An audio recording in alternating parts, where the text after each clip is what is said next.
Hi betting experts, on Saturday August the 26th, a traditional ITV 7, the final day of the Ebor meeting at York, and two cracking races from Goodwood. The ground pretty much on the quicker side. There has been some showers around though, keep an eye on that through Saturday, but York's been in immaculate condition all week. We start off with our betting expert Daily Nap, sponsored by Bet365. This goes in the 150 at York, the Strensel, a Group 3 Class 1 for 3-year-olds and upwards, and I think this is a gilt-edged opportunity for Nostrum to resume his progress. Now, Sir Michael Stoute has always held this scopy performer in the highest regard at home, and I didn't think he lost any case at all in defeat, despite being sent off 6-4 on at glorious Goodwood last time out. They made far too much use of him, and the soft ground sapped him inside the final furlong, having looked sure to win. He had them all stone cold 2 furlongs out. It was just one of those muddling Goodwood races. I think they'll be much more patient here and land this valuable Group 3 prize under Ryan Moore. He's got a really devastating turn of foot that I think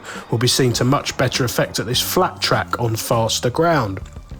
Our betting expert value angle selection, sponsored by Bet365, goes in the 225 at York, the Melrose, a heritage handicap over 1 mile 6. When I saw Golden Move winning at Doncaster in July really impressively, despite pulling hard on ground that was thought to be too soft, I thought he was an ideal type for the Melrose, and one run at Ascot since hasn't changed my opinion. If you watch that run back, he was ridden by the Japanese rider. It was a Shergar Cut race, only finished 6th, but he pulled hard, didn't settle, raced wide, missed the break. Everything went wrong. I think he's still ahead of the handicapper. I think a mile 6 on fast ground would be ideal. A Cam Hardy takes over in the saddle. They'll go a proper gallop in this proper high quality handicap, and I think Golden Move represents terrific value at a double figure price this morning. The remaining 5 races on ITV, we do them in time order. 205 at Goodwood, the Prestige Filly Stakes, a Group 3 over 7 furlongs. Well, Shuwari has been a terrific advert for Ollie Sangster, and Ollie Sangster having a fantastic time of things. He's got really strong hand in the juvenile division, considering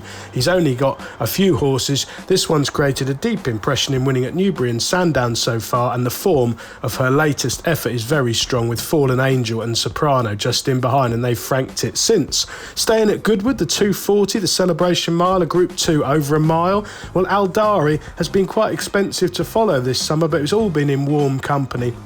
I thought he shaped well behind Paddington here last time out, when the deep ground did not help his finishing effort at all. I think he'll get a positive attacking ride from the front, with Kieran Fallon taking over in the saddle, with regular rider Jim Crowley still out serving his 20-day ban. Back to York for the 3 o'clock, the City of York Stakes, a Group 2 over 7 furlongs. Well, Sacred has got a terrific strike rate, 5 from 15, given that she's been campaigned at the highest level throughout her whole career by Haggis. I thought this Group 2 looks a perfect fit for her. She's relatively fresh after just 2 runs this summer. She ran a cracker when second in the Jubilee at the Royal Meeting in June, and I think this return from sprinting net back up to 7 furlongs will definitely suit her. York, the day's feature, the Ebor at 3.35 over a mile 6, Class 2. There have been some plots and coups landed in this over the years. I think Sweet Dreams, who is favourite, but I think it's the standout contender for John and Thady Gosman, really thrived since granted a proper test of stamina this summer. A smooth traveller with a turn of foot. I think he's destined for listed then group company, possibly in the autumn. This faster ground, a slight unknown, but they've been watering. It's rained a bit, and Rab Havlin, I don't think he'll be moving or panicking. He's going to be travelling all over these looming up the straight, and I think he'll do them for pace at the business end. And finally at York, the Constantine Handicap at 4.10, 6 furlongs, 1, and I promise you it is a one last chance for King's Lynn on better ground at a flat track. He's quirky, frustrating, he gets poorly positioned, outpaced, then finishes with running left in the tank. I don't think the deep ground suited him when he was poor at Goodwood last time out. Previously, he'd been eye-catching. He's going to be a big price. Oisin Murphy, a very good booking. He could run really well at a big price. Best of luck with all 7 ITV races on Saturday, betting experts.